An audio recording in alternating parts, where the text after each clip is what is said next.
So I apologize for the loudness of this video, but I happen to be next to a very busy road. And as you may have heard in social media this week from George Takei's Facebook page of an anal museum in Middletown, Ohio. Well, it just so happens that it's really not actually an anal museum. It's actually the Canal Museum in Middletown, Ohio. I've lived here all my life, and I can attest that if you could see the sea, and I'll take a little footage of the sea as well, it's been tampered with over the years. And one of the most recent unfortunate things to happen to the Canal House sign is the bush that's behind me currently got a little long in the tooth, so to speak, and naturally covered the sea on its own, causing the old Canal Museum to be, in effect, the anal museum. Unfortunate. But you know, there is something special here. People really like this vlogging thing, I can already tell. There's more to the Canal Museum than just a sign that's been tampered with, though. So let's take a look around, see what the Canal Museum's really about, and maybe we'll learn something together, right? That sounds fun. There's the Canal Museum itself, and it was actually built as a replica of a canal lock tender's house. But this was actually a building that was constructed in the early 1980s here in Middletown as a museum to preserve the history of early Middletown, which is directly linked to the Miami and Erie Canal. So what it does, it documents both the early history of Middletown and the early history of the Miami and Erie Canal, especially in how it relates to southwestern Ohio and Middletown specifically. History abounds from the very beginnings of Middletown with Daniel Doty and all the way down, preserved on a beautiful stone outside of the Canal Museum, which is behind me right here. Now, the most amazing thing about this to me is the fact that a local historian, an excellent historian here in town by the name of Everett Sharon, is in this building on Sundays, and we'll actually go through all the exhibits in the Canal Museum, talk with you about them.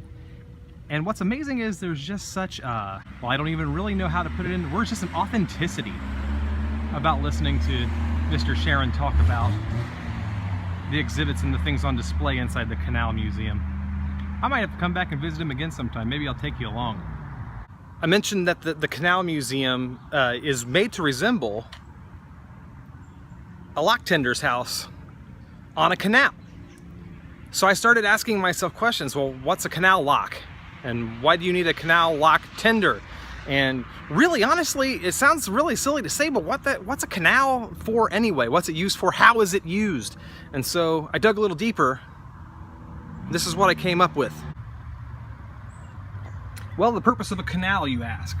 Canals aren't something that's been a need of ours for a really long time, but as you can see here, it served the Sword Paper Company since 1852 as a shipment process, a way of getting goods from Lake Erie all the way to the Ohio River. And that was a big help here in town because of the industry in Middletown in the early days. As time elapsed,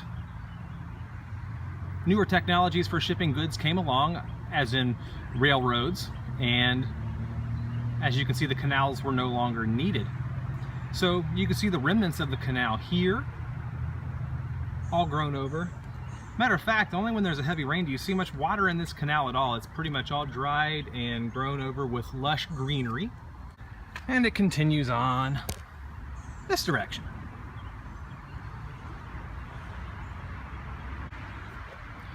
You can see off in the distance a local park, a city park by the name of Smith Park, is actually right next to the Miami and Erie Canal's remnants, as well as this bridge that I'm currently across here. You would cross this bridge and come to the Canal Museum. So I mentioned that a canal is a mode of transport for mostly goods, and in this case for the Miami and Erie Canal, it's from Lake Erie to the Ohio River. Well, the Canal Museum is a great place to go and see the remnants and the artifacts and a replica of the lock tender's house and all of that good stuff.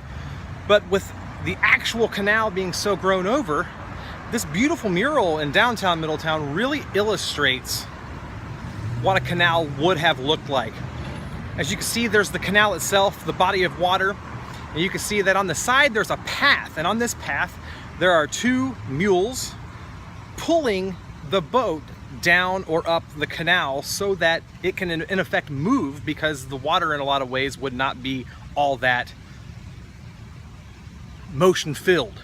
You can tell I am every bit of a mariner, a boat, or a guy who enjoys boaty thingies. But these mules pull this vessel along the canal to get it to its destination. Now, we talked about the lock tender and the lock tender's house.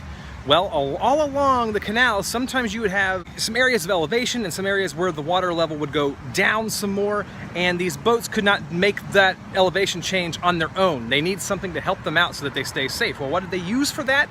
They used a canal lock. So what would happen is, with a canal, one door to the lock would open up, let the boat in, the door would close behind them, and then the lock keeper would either raise or lower the water level to the point of the canal moving forward, so that the boat would not have to make that move on its own and put itself, passengers, and cargo in any sort of danger. Get it where it needs to go, no harm, no foul, no questions asked. And of course, we have a monument here of the lost sketcher of the early pioneers of Middletown. Actually, there's a kid running around with one shoe around here. We probably should find him. Further illustrating the point about a canal lock is actually this fountain in downtown Middletown. As you can see, if you were a boat traveling down the canal being pulled by your mules, you would be up here, come in the doors would close there, and the water level would drop to the next level. This door would open, and then your boat would take off safely on its way down the canal to deliver your goods. Okay, so little tour of the Canal Museum from the outside. Brief little abridged history lesson with all my brain can handle for one little vlog like this. I hope you enjoyed it. Continue to like, comment, subscribe to the channel. More vlogs, not blogs. More vlogs to come in the future. Until then, keep on enjoying that Idle Chatter channel on YouTube, and don't forget to subscribe to the podcast and visit movieguys.org. Did you think I was leaving yet, though? Let me cross the street without dying here.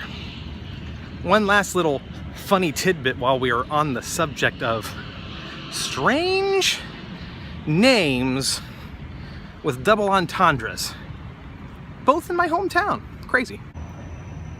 It's the Middletown Historical Society. Where do they reside, do you ask?